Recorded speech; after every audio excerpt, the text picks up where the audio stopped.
Selamat kembali berita dunia. Sulizah Nita akan memberitahu tentang berita-berita terkini.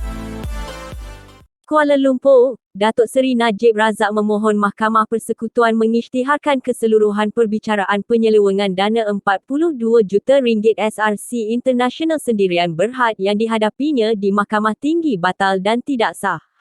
Beliau juga memohon mahkamah menimbangkan supaya diadakan perbicaraan semula. Peguamnya, Tan Sri Muhammad Syafiq Abdullah, berkata ia berikutan Hakim Mahkamah Tinggi, Datuk Muhammad Nazlan Muhammad Azali yang mendengar perbicaraan dan mendapati beliau bersalah di atas 7 pertuduhan, sengaja gagal mendedahkan peranannya dalam MyBank Investment melalui Bina Fikir Sendirian Berhad berkaitan penubuhan SRC.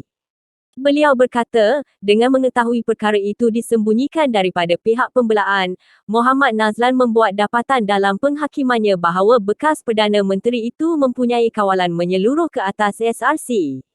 Dapatan itu mendapati Najib terbabit dalam penubuhan dan struktur tadbir urus SRC bagi menempatkan dirinya melalui pelbagai jawatan menteri yang disandangnya untuk mendapatkan kedudukan dominan yang menyeluruh dan tidak boleh dipertikaikan dalam SRC.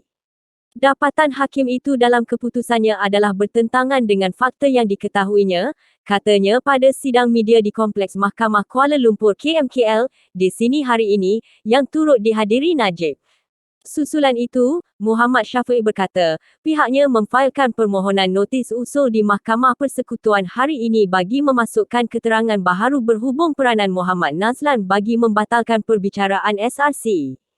Beliau berkata, beberapa dokumen dibawa kepada perhatian pihaknya yang mendedahkan MyBank Investment Bank Berhad adalah badan yang bertanggungjawab untuk mencadangkan penubuhan SRC International dan ia melalui bahagian penasihat strategik milik penuhnya, Bina Fikir Sendirian Berhad yang ditugaskan membuat penyelidikan serta urusan nasihat.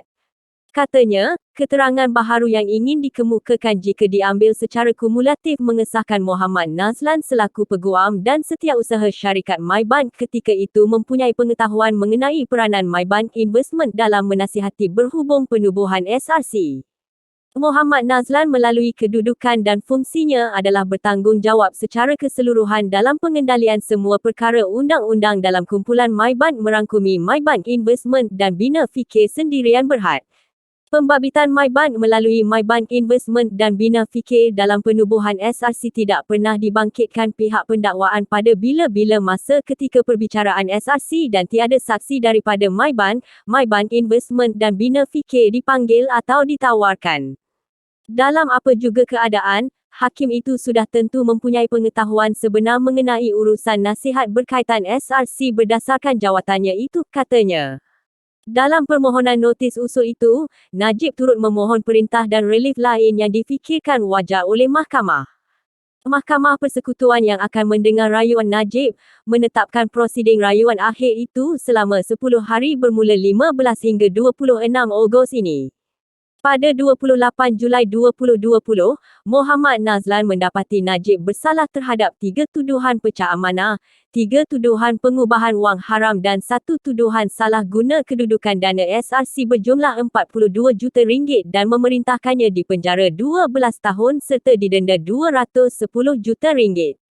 Pada 8 Disember tahun lalu, panel 3 Hakim Mahkamah Rayuan dipengerusikan Datuk Abdul Karim Abdul Jalil, bersidang bersama-sama Datuk Hezanah Mehad dan Datuk Vezir Alam Maidin Mera, sebulat suara menolak rayuan Najib untuk mengetepikan sabitan dan hukuman berkenaan.